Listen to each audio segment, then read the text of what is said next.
कि जो मृतका हैं और जो इसके मुख्य अभियुक्त हैं संजय राय, दोनों के बीच में लगभग पिछले 3 वर्षों से काफ़ी बातचीत होती थी। तो 11 अगस्त को रात्रि में लगभग 10:30 बजे से 11 बजे के बीच में दोनों की टेलीफोन पर बात हुई, जिसकी पुष्टि सीडीआर में भी है।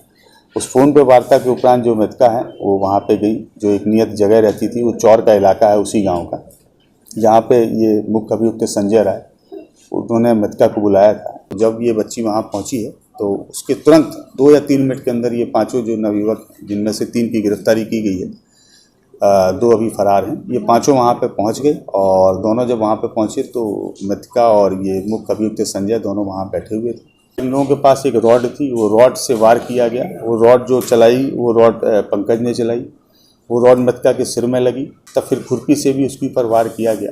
संजय वहाँ पे मौजूद था। संजय को लगा कि अब मेरा भी इसमें भेद खुल जाएगा, तो संजय ने वहाँ पे जो ढैंचा होता है, ढैंचे की पत्तियों से जो रस्सी बनती है, उससे उसके हाथ पैर को बांधा, उसका गला दबाया।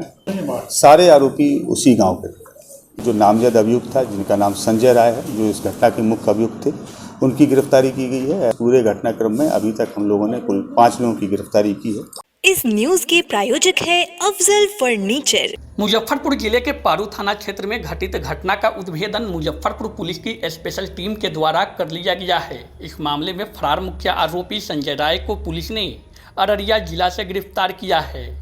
एसएसपी राकेश कुमार ने इस हाई प्रोफाइल घटना के उद्भेदन की जानकारी देते हुए बताया कि बच्ची के साथ रेप की पुष्टि पोस्टमार्टम की रिपोर्ट में नहीं हुई है, न ही पुलिस के जांच में ऐसा कोई मामला सामने आया है।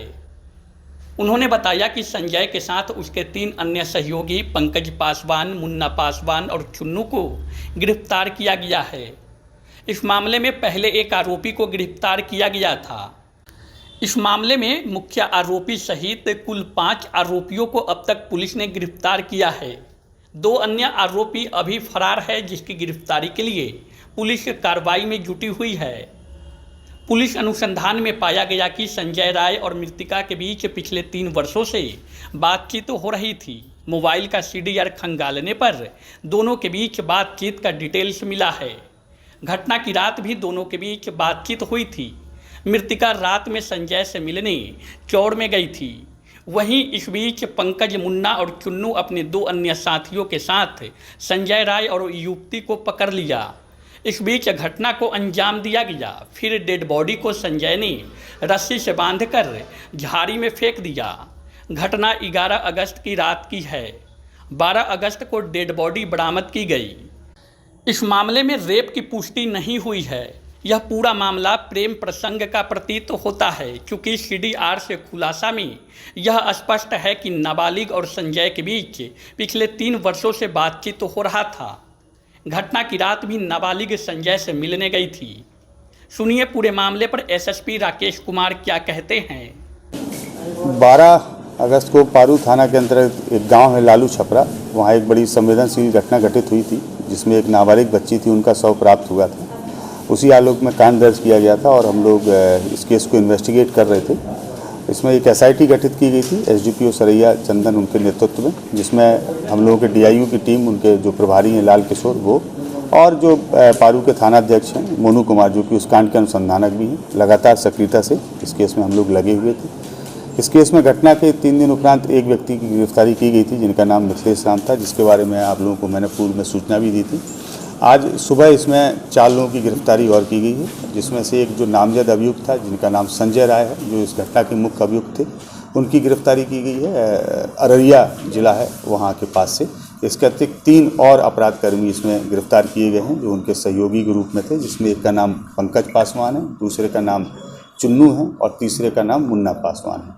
इस प्रकार से इस पूरे घटनाक्रम में अभी तक हम लोगों ने कुल 5 लोगों की गिरफ्तारी की है। इसमें पूरी घटना में अभी 2 लोगों की संलिप्तता और प्रकाश में आई है पूछताछ के दौरान, तो हम लोग प्रयास कर रहे हैं और हम लोग की टीम उन दोनों लोगों की गिरफ्तारी के लिए भी प्रयासरत है।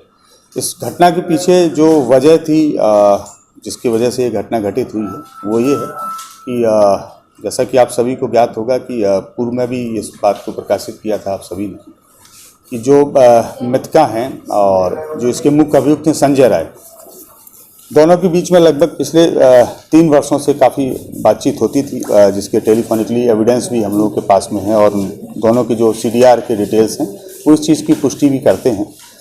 घटना 11 मई की रात की है, 11 अगस्त की रात की है। तो 11 अगस्त को रात्रि में लगभग 10:30 बजे से 11 बजे के बीच में दोनों की टेलीफोन पे बात हुई, जिसकी पुष्टि CDR में भी है।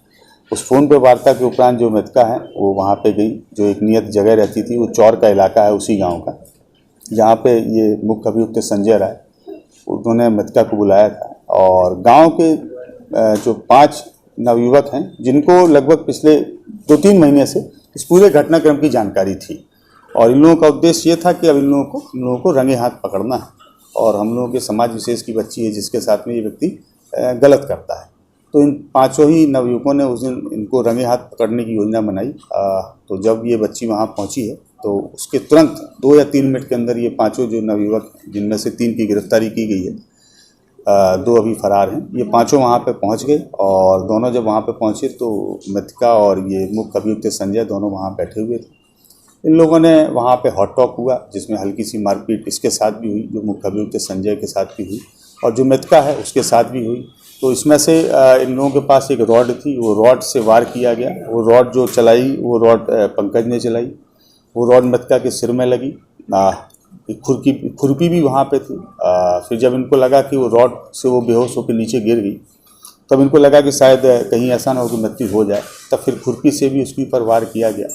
और इस दौरान फिर इनको लगा कि शायद वो अनकॉन्शियस हो गई हैं, तो ये लोग वहाँ से भाग खड़े हुए। जो इसका मुख्य अभियुक्त था संजय वहाँ पे मौजूद था। संजय को लगा कि अब मेरा भी इसमें भेद खुल जाएगा, तो संजय ने वहाँ पे जो ढैंचा होता है, ढैंचे की पत्तियों से जो रस्सी बनती है, उससे उसके हाथ पैर को बांधा, उसका गला दबाया और मृतका को घसीटते हुए, जो घटना स्थल है लगभग वहाँ से 20 से 30 मीटर दूर चौर में, जहाँ हल्का सा पानी था, गहराई का इलाका था और झाड़ियाँ थी, वहाँ घसीटते हुए ले गए। इसने वहाँ उनको दबा दिया ताकि उनकी डेड बॉडी ऊपर ना आने पाए और लोग खोज नहीं पाए। इसके बाद में जो खुरपी वहीं फेंकी हुई थी, उस खुरपी से इसने जो घटनास्थल था, घटनास्थल की मिट्टी को भी खोदा, ताकि ऊपर से देखने पे जो खून के दाग हैं, धब्बे हैं, वो प्रथम दृष्टया देखने से प्रतीत नहीं हुई। इसके बाद ये अपने एक जो सहयोगी है, जिसकी गिरफ्तारी पहले की गई है, मिथिलेश, और बुलेरो से उसके साथ में भागा और भाग के छपरा गया। फिर ये लगातार भागते रहे, मोबाइल इनका बंद रहा, हम लोग लेकिन ट्रेस करते रहे, और फाइनली जो है इनकी आज सुबह गिरफ्तारी वो अररिया से हो गई है। हम लोगों ने इस कांड में अभी तक जो चीज़ें जब्त की हैं, वो एक हथियार जो खुरपी है उसको जब्त किया है हमने। इसके अलावा जो वाहन है बुलेरो जिससे भागे थे, उसको जब्त किया है। 4 मोबाइल फ़ोन हैं जो इन्हीं अभियुक्तों के हैं, वो हम लोगों ने जब्त किए हैं। और इसमें अभी 2 अपराधकर्मी फरार हैं, जिनके हम लोग गिरफ्तारी के लिए प्रयासरत हैं। और इसके अतिरिक्त कुछ अन्य एग्जिबिट्स भी हैं जो हम लोगों को अभी सीज करने हैं, जिसके लिए हम लोग सर्च अपना जारी रखे हैं। उम्मीद कर रहे हैं कि कल शाम तक इसमें हम लोगों को कुछ और बरामदगी और गिरफ्तारी भी होगी, जिससे हम आप लोगों को अवगत कराएंगे। जो आरोपी गिरफ्तारी हुई, गांव के रहने वाले हैं? बाहर सारे आरोपी उसी गाँव के। घटना के बाद ये लोग दूसरे जिले में रह रहे थे? नहीं, सारे आरोपी में से जो 2 आरोपी अभी हम लोग नहीं पकड़ पाए हैं, ये 2 आरोपी तो उसके अगले ही दिन फरार हो गए थे, लेकिन जो बाकी आरोपी हैं वो लगातार रह रहे थे। और उनकी चूँकि लगा कि चूँकि ये नामजद अभियुक्त है संजय राय, और पुलिस इन पर ही फोकस कर रही है, लेकिन संजय राय की गिरफ्तारी के उपरांत जब पूछताछ हुई तो ये सारा मामला प्रकाश में आया। और फिर हम लोगों ने इनके जो क्रॉस चेक भी इन लोगों को किया मोबाइल एनालिसिस के बेस पे, तो उस बात की पुष्टि हुई। और फिर जब ये तीनों से हम लोगों ने पूछताछ की तो उन लोगों ने अपनी अपराध में संलिप्तता को स्वीकार भी किया। परिवार का भी कोई संलिप्तता सर आया है इसमें?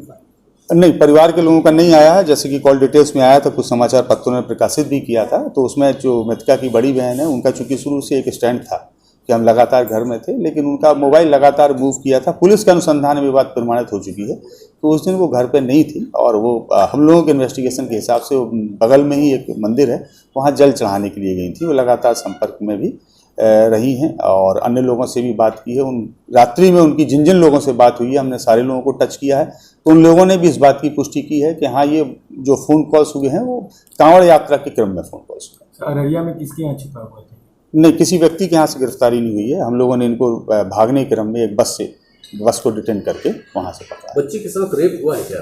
नहीं, उसकी पुष्टि ना तो मेडिकल में हुई है, ना ही इन दोनों से पूछताछ के दौरान हुई है। इसके अलावा जो वैजाइनल स्वैब की रिपोर्ट्स आई हैं, उस रिपोर्ट में भी इस प्रकार की कोई पुष्टि नहीं हुई है। और जो इंजरी थी उसके बारे में हम लोगों ने स्टार्टिंग से ही आप लोगों को स्पष्ट किया है कि शरीर में 3 जगह इंजरी थी, और इन लोगों ने भी जो बताया है उसके अनुसार भी वही 3 जगह इंजरी है। और पोस्टमार्टम रिपोर्ट्स में भी, इंक्वेस्ट में भी वही 3 जगह इंजरी है। एक हिस्सा सिर है, दूसरा हिस्सा गर्दन है और तीसरा हिस्सा हाथ है।